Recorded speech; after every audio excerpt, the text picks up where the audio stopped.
also had a murder or two in the area. And so we got the chief to meet with those people in that pit, and he already knew Sandra McLaughlin. And I heard that you went on a ride with her, and one of the bad people was standing, going to block her from driving further until he saw you. And it changed everything. So I just want to thank you for being accessible, available, but more importantly, just a good guy. Please welcome our Chief of Police, Neil.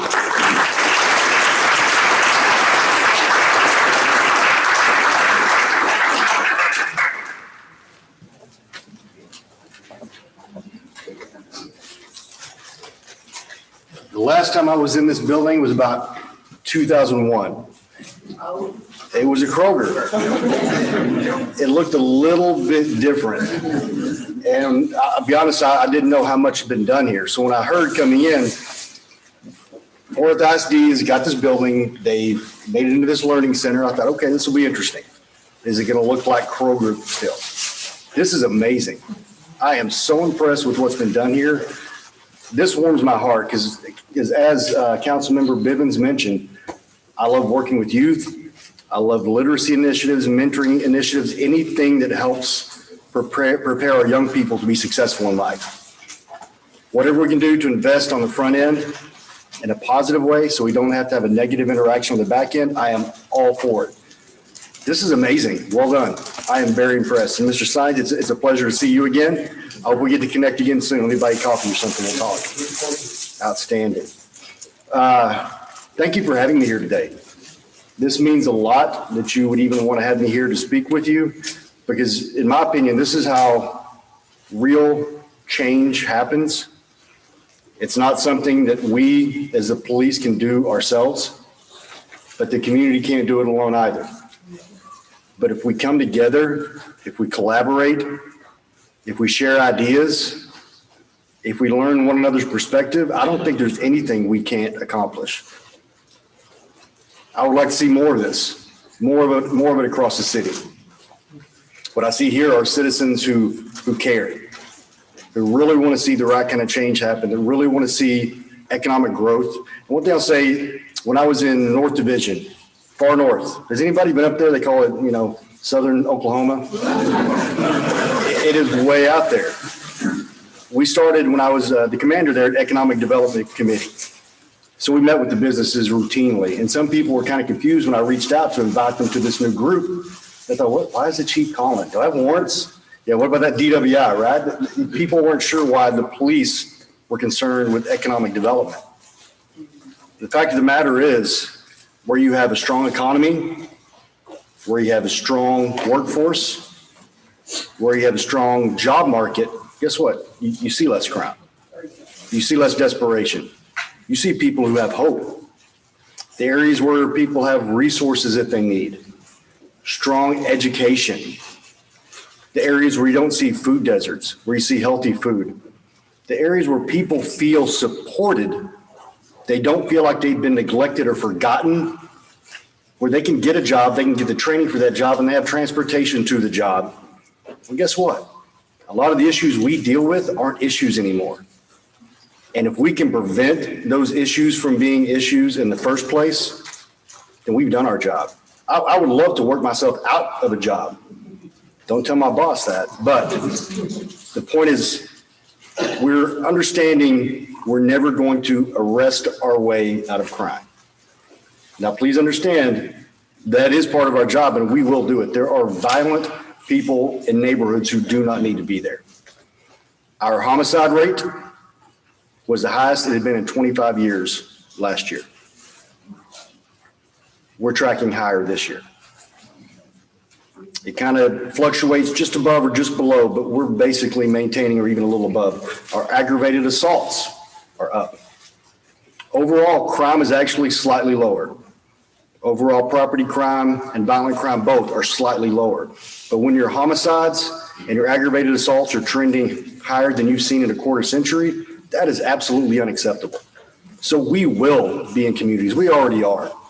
And we're working every day to work better with our local, state, federal partners to make sure we use all the resources we possibly can to police the smart way. It's not soft on crime. It's smart on crime. We don't go into communities and take over like an occupying force. We go into communities in a spirit of collaboration to work with the communities, find out what the problems are for them, find out where they need us. And then instead of doing what used to call a zero tolerance detail. Well, zero tolerance detail means basically anything and everything is up for enforcement action. When you do that, you're isolating yourself from the very people you're trying to help. Somebody put it this way one time, and it's the best way I've ever heard it. I think you know Chief Doug Kowalski. You knew him when he was a Dallas deputy chief, right, Counselor? Great guy. He said, speaking of zero tolerance details, he said, when the only tool you have on your tool belt is a hammer, everybody starts to look like a nail. We don't want our citizens to look like nails. We don't want to walk in with a hammer. So it's a more surgical approach. We look for the people that are causing the issues. That's where we focus our attention. We have a mom coming home with her kids from a soccer practice. We're not interested. We have some dad that just worked a double shift. He's coming home trying to provide for his family. Maybe his tail lights out. You know what? I think sometimes you can get a pass. We're looking for people who are committing the crimes, especially the violent crimes that are happening in our neighborhood. So there is an enforcement aspect to what we do, and that's not changing. That is part of what we do. But here's what I really want you to notice. 3 words. Okay, there's 3 words that for me are really at the heart of everything we need to do at Fort Worth PD. Safety, wellness, and resiliency. First, that means our officers, our volunteers, our civilian employees, all the people that get the mission done. If you're in an airplane and you got the flight attendant going through the pre-flight checklist and they say there's an emergency and the oxygen mask comes from the ceiling, what are you supposed to do? Put your own on first, because if you can't breathe, you're no good to anybody else. So first and foremost, we got to make sure our officers are safe. Give them the training and the equipment they need to be out in the community to do the job as safely as possible. There are inherent dangers in policing that will not go away, unfortunately. Today, we're having our annual police memorial. We're going to honor all that have given their lives. 63 officers in the Fort Worth Police Department have given their lives in the active service to this community. So there are certain dangers. We try our best to make sure those things don't happen, but unfortunately they do. So we keep our officers safe. Next is wellness. And a lot of people, when they think of policing and wellness, what do they think of? They think of physical wellness. What kind of shape are you in physically? What about emotional and mental well-being? What about social well-being, financial well-being, spiritual well-being? If you have an officer who is holistically well, that officer is going to serve the community better. If they're coming to work worried about finances, they're coming to work because they're still processing trauma that's gone on unaddressed for years, that can get in the way of providing the service we want to see. But once that officer is well, then we have to make sure they're resilient, make sure they retain this wellness. So we have to have mechanisms in place to make sure that's sustained. But here's the other side of that coin. We want to make our communities safe, well, and resilient. It's not about the number of arrests. It's not about the number of traffic stops. It's about making communities safe. Our most fundamental job in law enforcement is to provide a safe environment for residents, for businesses, for the people who frequent those businesses, for the visitors to Fort Worth. We have to make sure everyone's safe the best we possibly can. So that's number one. But then what about the wellness of the community? We talked a little bit earlier about communities that don't have resources, that are food deserts, communities that don't have any jobs. We can't provide all that, let's be honest. We aren't the ones to do all that, but we often encounter people who are in need, communities who are in need, so we can be a conduit. We can be that bridge to help people make sure they know what resources are out there, and we make that connection. And then what I think you'll find when you have a safe and well community, it becomes resilient on its own. And once it's resilient, you see more interactions with the police in that community in positive ways like this, and less having to be put in handcuffs, less having to be arrested. Again, that's part of our job, and we will do it. But it's preferable to actually invest in the community on the front end so we have positive interactions on the back end. There are some people in law enforcement who don't need to be wearing the badge. Let's be very honest about it. We've seen things over the last year that have just been disgusting to see.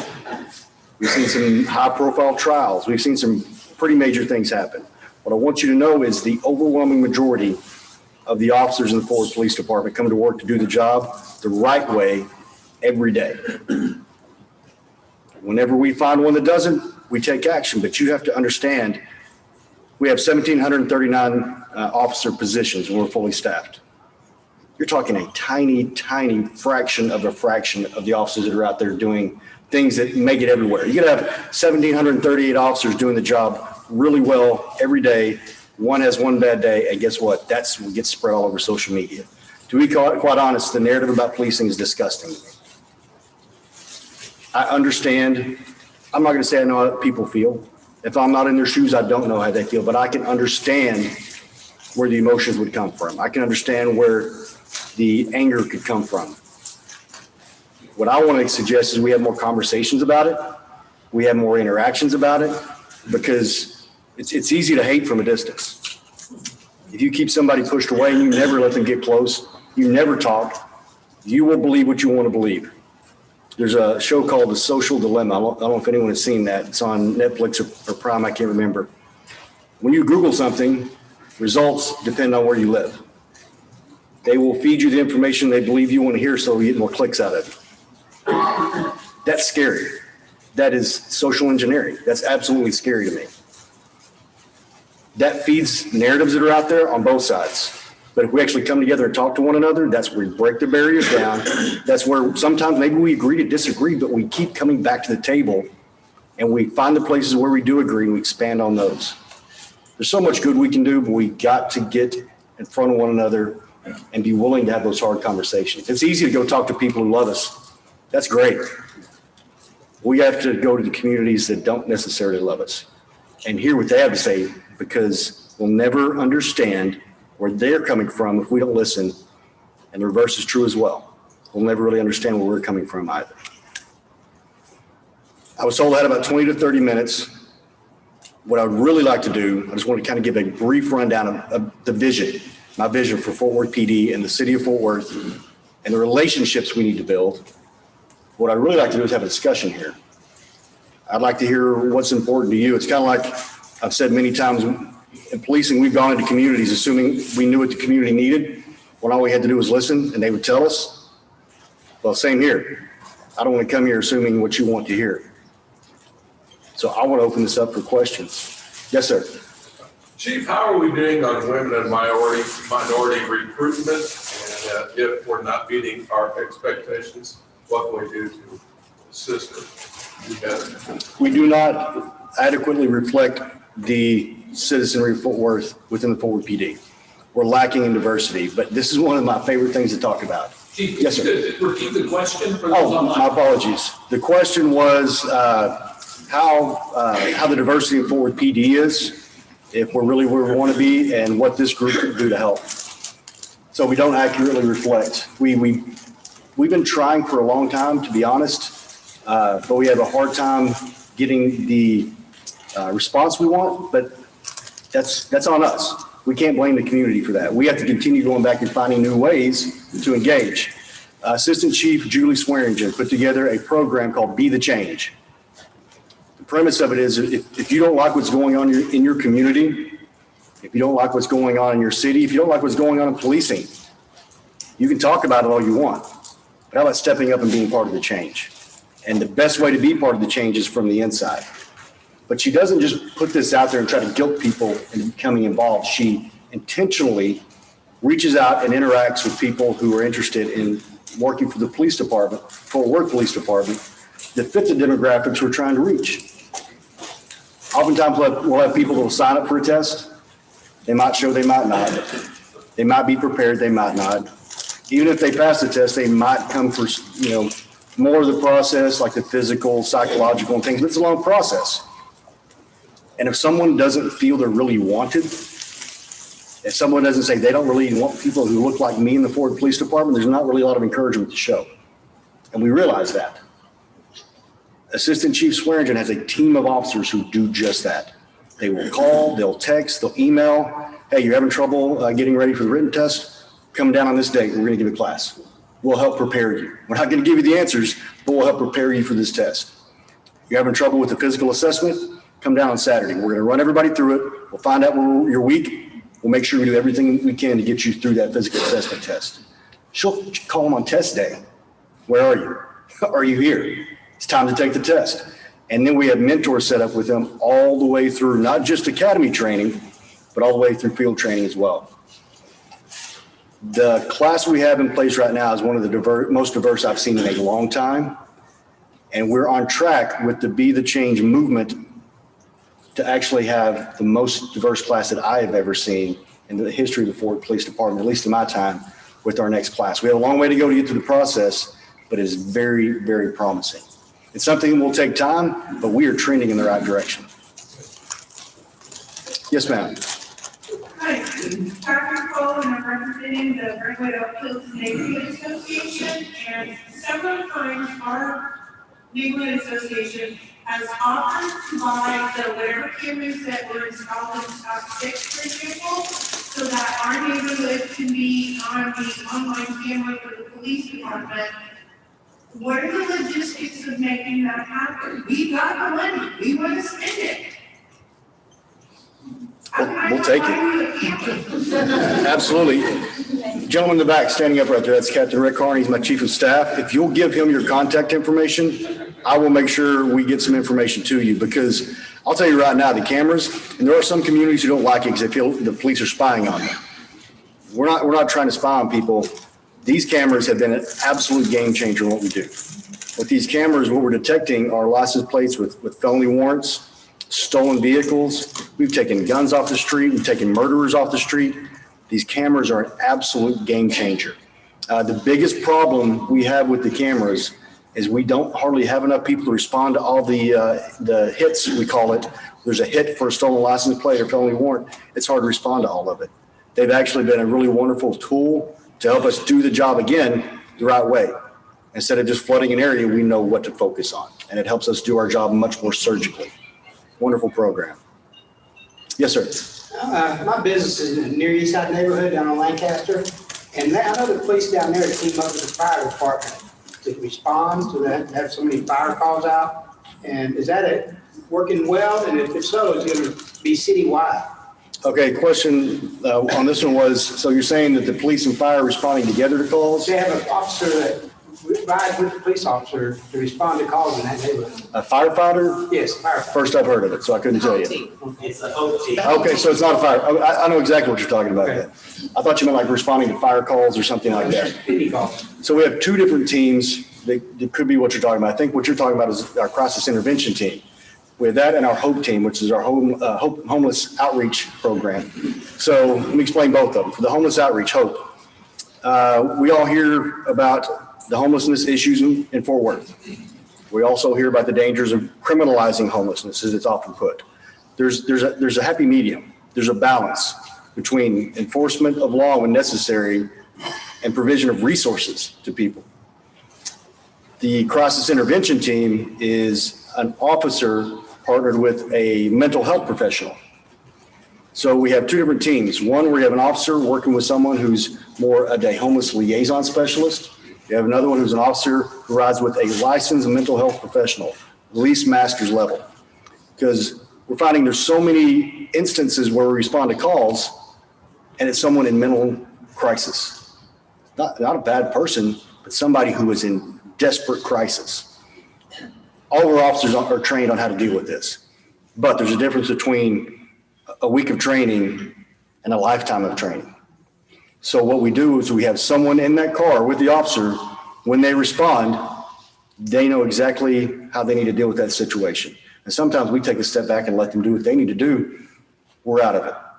Other times we need to be there if it's a violent situation, but that's when they try to work together to calm the person down. So instead of trying to have to use force, it's more of a medical response. And the firefighter you're talking about, big guy, Real big guy. Yeah, he's a great guy. Lieutenant, I believe, with Fort Worth Fire Department. We have a great relationship with them. They provide amazing resources. There was a story he told me one time. So they were going to a call about someone, suspicious activity, drug activity. They pull up, there's a woman there who's about to shoot up drugs. Normally, straight to jail. That's straight to jail call. Well, which is why the county jails are often the biggest providers of mental health services and drug services. That's where a lot of those people end up. They were actually able to talk to her, find out what the issues were, and she said, I just need help. They were able to take her to a center instead of going to jail, diverted that to where the resources were. This was several months ago, maybe as much as a year ago. The last time they talked to her, she was still clean. That's a success story. Yes, ma'am. Chief, the other day, Sunday afternoon, I was talking to Jonas Jordan on the phone. We had to stop because of the speeding going on right in front of his house. Can you talk about your approach recently introduced to address the speeding, hot rodding, and all that stuff? Yeah, so the question was about all the speeding and hot rodding, the racing. That's a big issue, not just in Fort Worth, regionally. That is a big issue.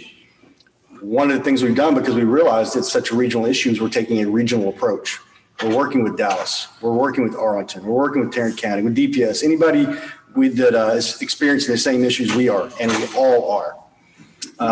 Thankfully, the city council recently gave us a new tool because we can write tickets all day to people who are out racing, tow cars when we're able, but there are dozens, sometimes hundreds of people who show up to do what? To watch it. It's a show. They're encouraging it. And why do people show up to race? Oftentimes it's because the crowds are there. We can now address the crowds. We can now write citations to the people who are just there to watch and nothing else. Because if we take away the draw, if we take away the excitement, because all those people are there, the hope is that will do away with the racing and the issues we have here. Is it going to cure everything? No. That's why we'll always have to be out there. One of the problems we have is with social media, pop-up racing, just out of nowhere.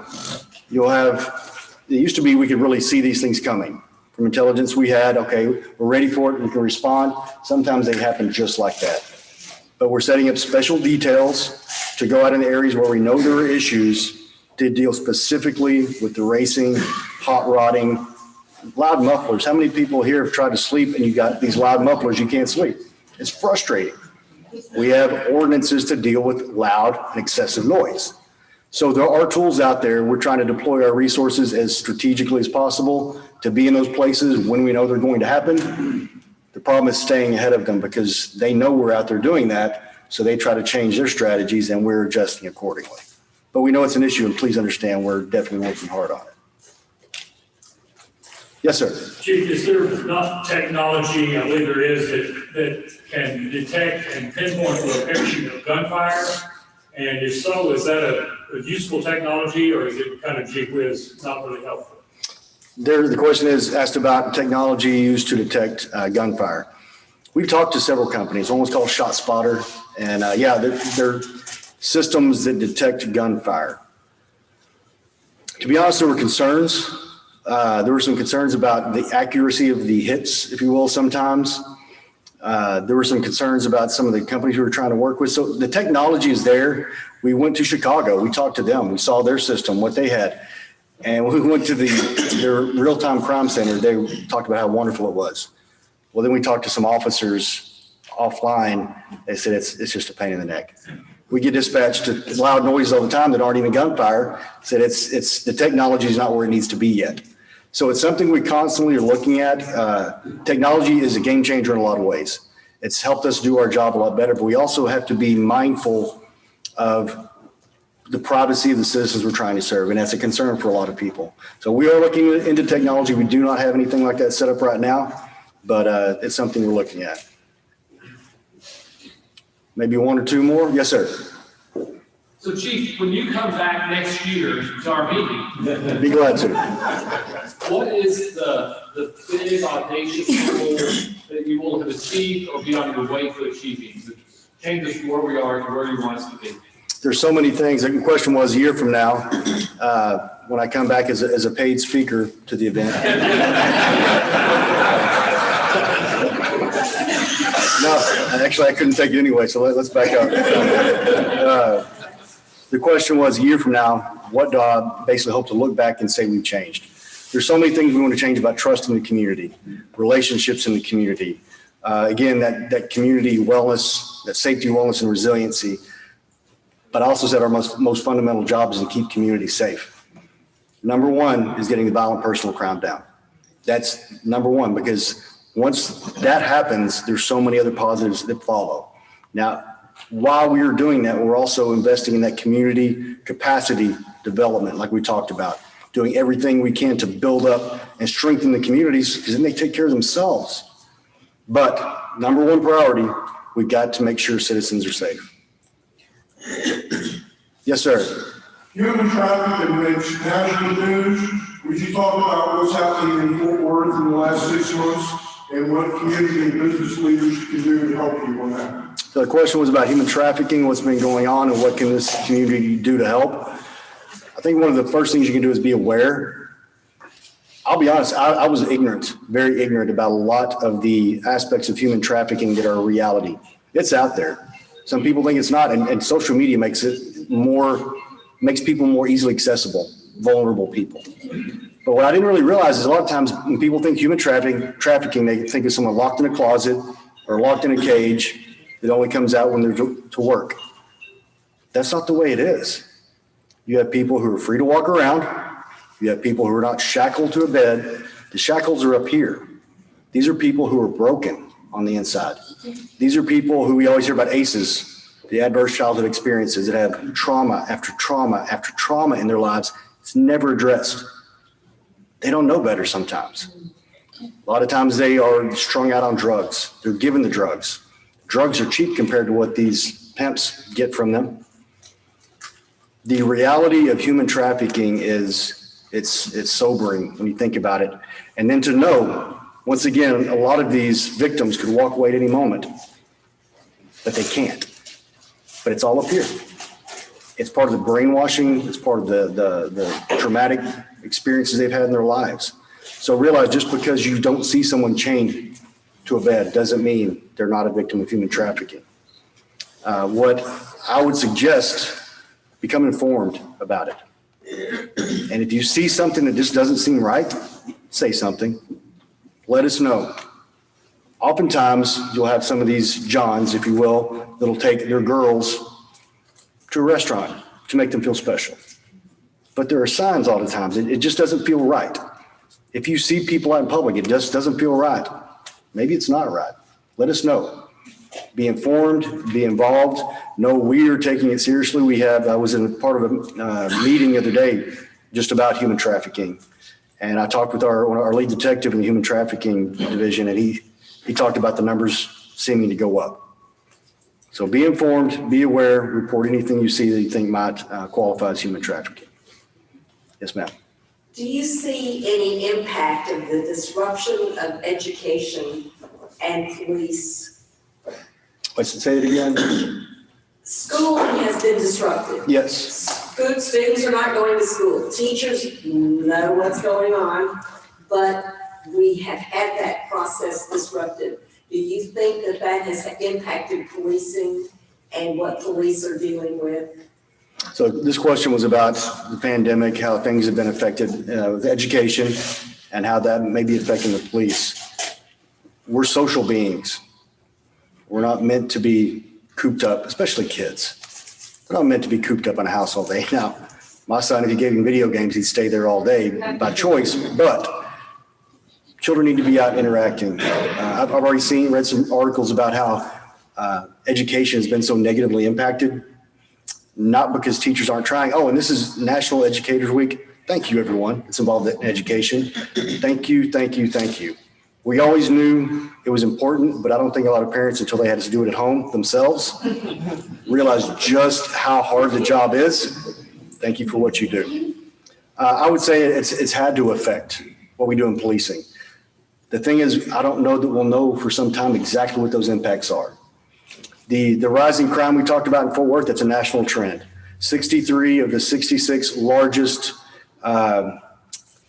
police agencies in the country have all experienced a rise in violent personal crime. It's not just us, it's happening everywhere. Criminologists will study that for years and tell us what they think it is. We have all kinds of ideas, but they're looking for data, empirical research to really prove what it is.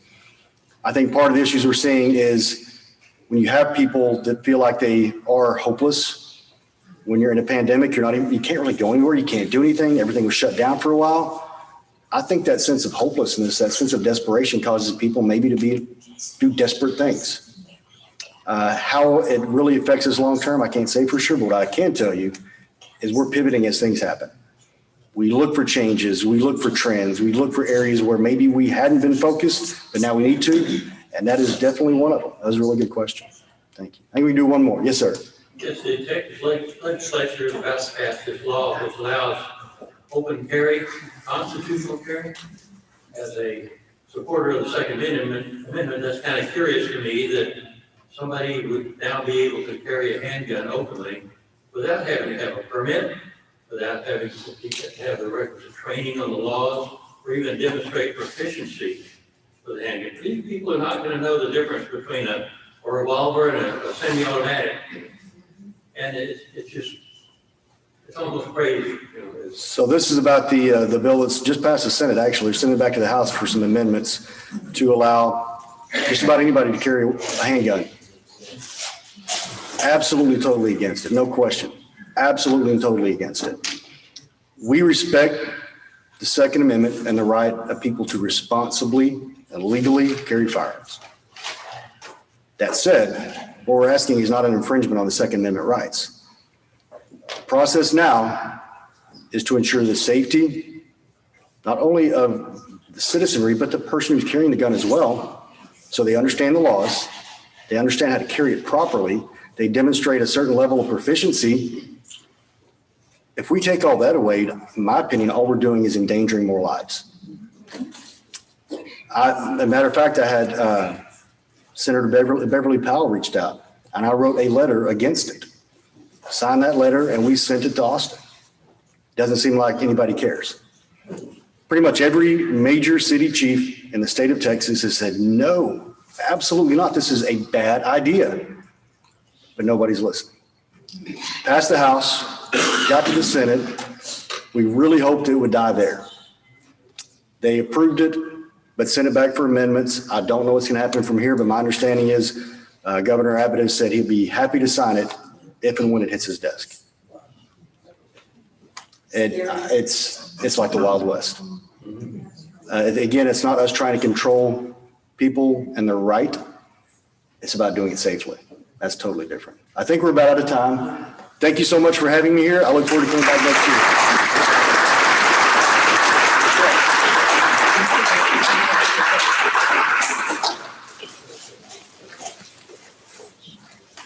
Thank you, Chief.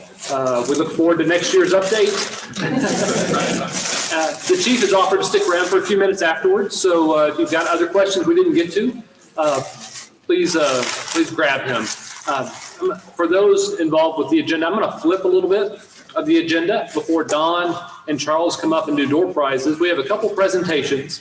Matthew Hall from Raise Your Hand, Texas. You've seen the emails about the work that he's asked us to help him in. Come on up, Matthew. And he wanted to make a presentation to the association. Thank you, Jay. And Toby will probably appreciate this. My mother works somewhere in this building, but I haven't come in here, Chief, since 2005, back when it had the little bank over on the side. And when my sister was a cashier here, so I still have a little ways to go. But it's really fitting that we're here in a beautiful school district facility because of all the great advocacy work our local chambers and East Fort Worth Business Association have been doing with regards to public school advocacy during this legislative session. This particular session has been especially important because, as was spoken to earlier, there's a lot of work that's going to have to go into helping navigate out of the pandemic and making sure all of our children are happy, healthy, and whole. And part of that has been making sure that all public federal dollars that school districts are owed flow as frictionlessly and as smoothly as possible to our public schools so that that recovery can begin. And on behalf of the Raise Your Hand Texas Foundation, which is an association member, I'm proud to present this commemorative three-legged stool to the East Fort Worth Business Association, mainly because without those federal dollars, you have a two-legged stool. But thankfully, as of a little over a week ago, of those 18 billion, about 11 billion of that has been freed up for distribution immediately through the advocacy of this association and all of our local chambers.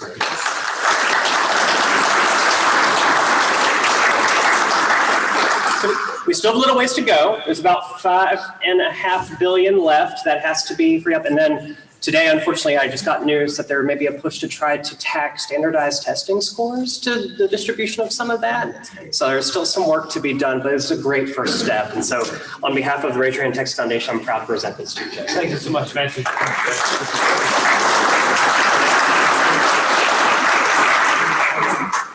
In our other presentation, Wanda Conlon, if you help me. No, Is Karen not in? Where is she? Is Karen Ponder in here?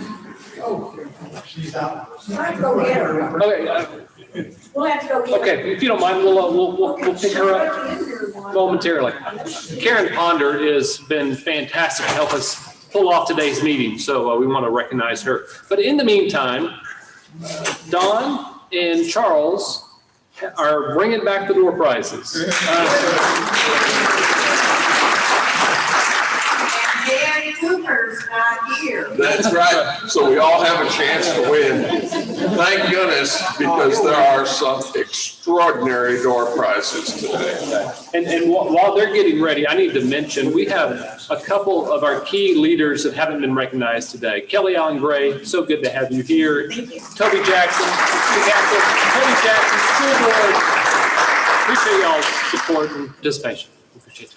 And I'd like, before we do the door prizes, I'd like to say thank you so much personally to Charles Ivory for lunch today at Pinnacle Bank.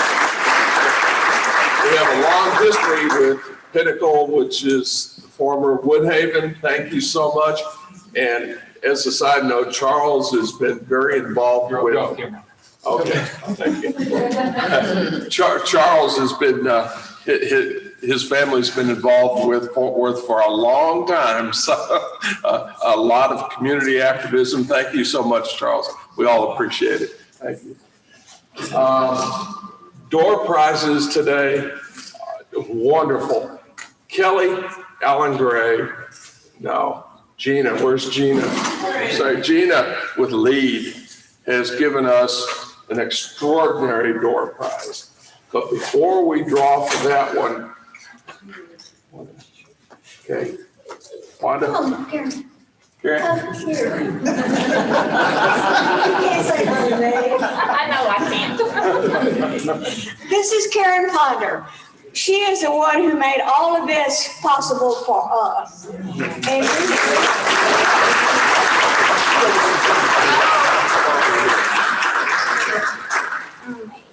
you mean we stopped too soon? Yes. Okay. So for the camera, for the people who are watching, this is Karen Ponder, who made the room available for us. She's done a tremendous amount of work for East Fort Worth Business Association. Really appreciate her. Thank you, Wanda.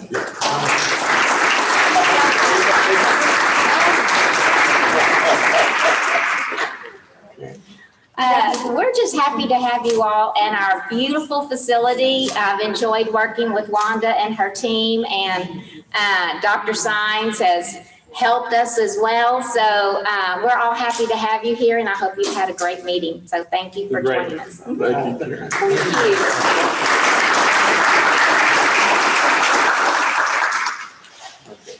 Now, nobody can leave until we have the drum. So now we're going to do door prizes, right, Charles? Absolutely. Does everybody have a ticket?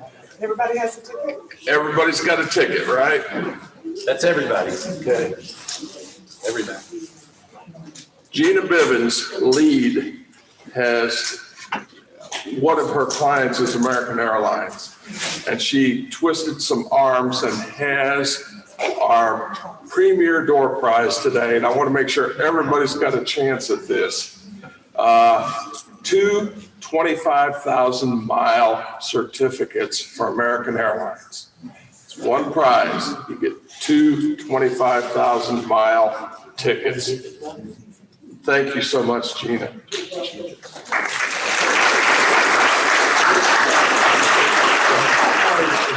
Okay. Okay, the ticket is 2443025.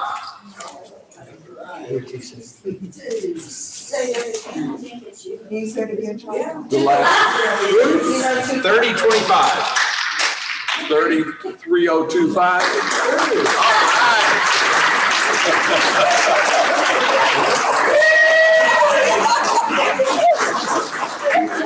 There you go. That's wonderful. Thank you. Thank you so much. I appreciate that. Let us know. Send us a postcard.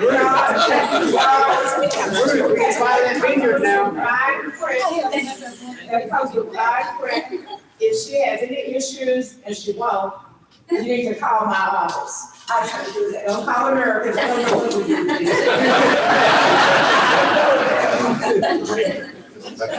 4 sets here. Okay. Malcolm Wentworth, one of our stalwart members, Texas Can Academy. Malcolm has donated. It's Cars for Kids. Cars for Kids. Yeah. Cars for Kids would, I'm sorry, Malcolm. That supports Texas Can Academy, right. Has donated 4 sets of 4 tickets plus parking to the Rangers games. These are Malcolm's season tickets. So we'll have 4 winners. 4 winners. Charles, the first date? First date is June 5th at 3:05 against Tampa Bay. Okay. Last 4 numbers, 3013. Reissue last meeting. We'll put it back in. As luck would have it. Okay, 3034. Dang. 303. All right. Gary. I think I don't feel right taking your prize. I will tell you that it's going to an East Fort Worth resident, so thank you so much. All right, wonderful.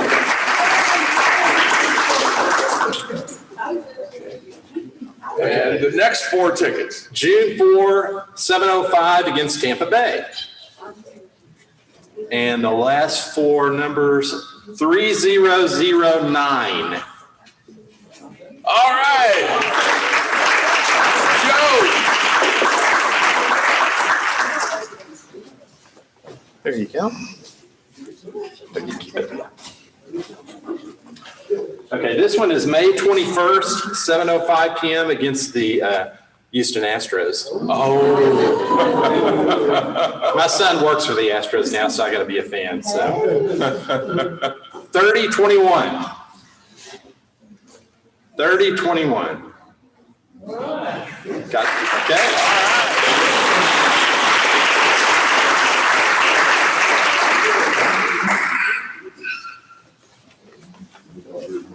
Enjoy. This one is for June 6th, 1:35 p.m. against Tampa Bay. All right. Okay. 3016. All right, Tracy.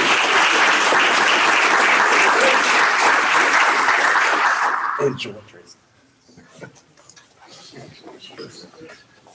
Next door prize is compliments of Michael Shedd. It is a wonderful, wonderful experience.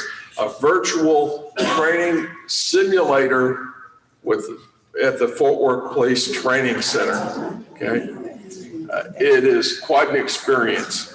And it says it's the individual who wins this plus by friends.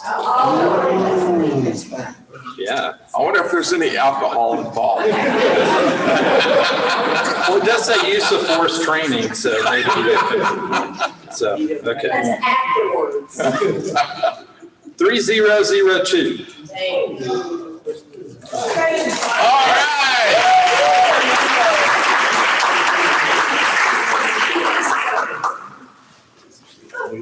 Enjoy. And we have from my wonderful partner, wife Wanda Conlon, these beautiful roses, okay? It's a door prize. Wow.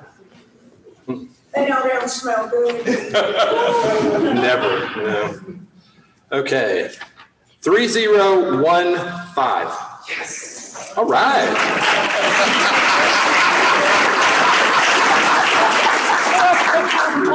You're here on I think he liked that better than airline tickets. One of our members is not here today, but he donated 2 bottles of wonderful wine. Bill Swinson is his Dad, going to a wedding, his son got married. His son is getting married. Billy's getting a ceremony, so and he has donated 2 bottles of wine, one of which I guarantee I know is good. It's his favorite. Okay, Kelly. Holding on for dear life. 3022. All right.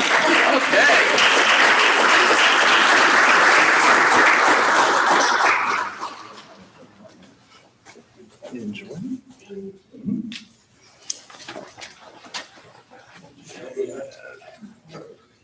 Okay. 3017. Here, right here. All right. All right.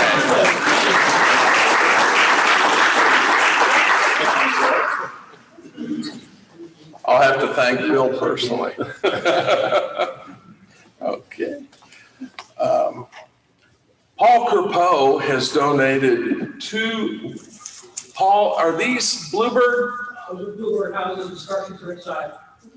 Okay, structure. These are Bluebird houses, and if you can get a Bluebird, you're way ahead. They're wonderful birds. The instructions are inside, according to Paul. So. Side door opens up, there's a door that opens inside. Okay.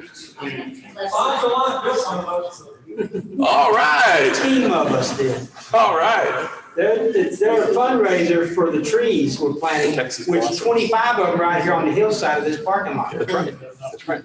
Perfect. Yes. Texas Blossoms fundraiser. So the first one. 3006. All right, Charles.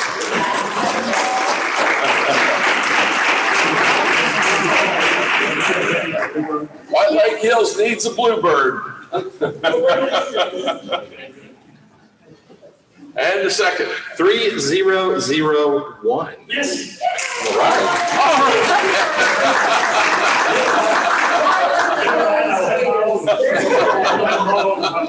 There we go. Thank you, Paul, for that wonderful donation. Okay.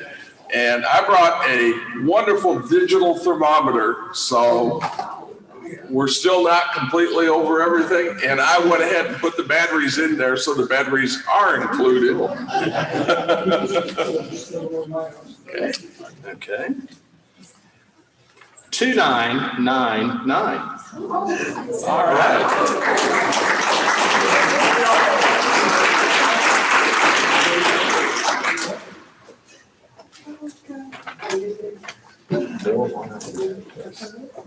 Angela Baker with Southside Bank has brought a wonderful bottle of wine, and is that hand sanitizer with it? Thank you so much, Angela, and she's always so gracious about helping us get everybody signed in. So, Okay. 3012. all right.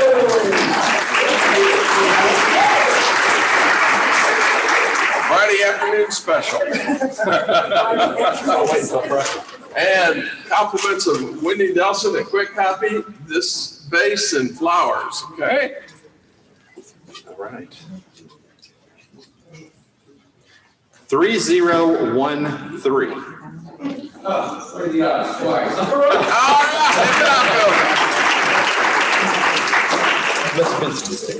Thank you so much for paying attention, and President, back to you. Great job, Don and Charles. Thank you very much. As we wrap up, just a few thank yous. Chief Noakes, thanks for the job you've taken on.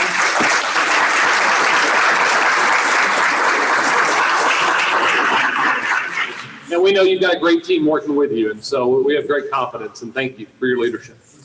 Fort Worth ISD, thank you. Y'all tell Karen we mentioned it again. Appreciate this. So great place.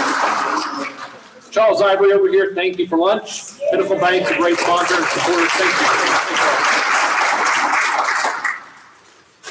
you. And all our door prize sponsors, it really does add some flavor to the meeting. So thank you for those sponsors.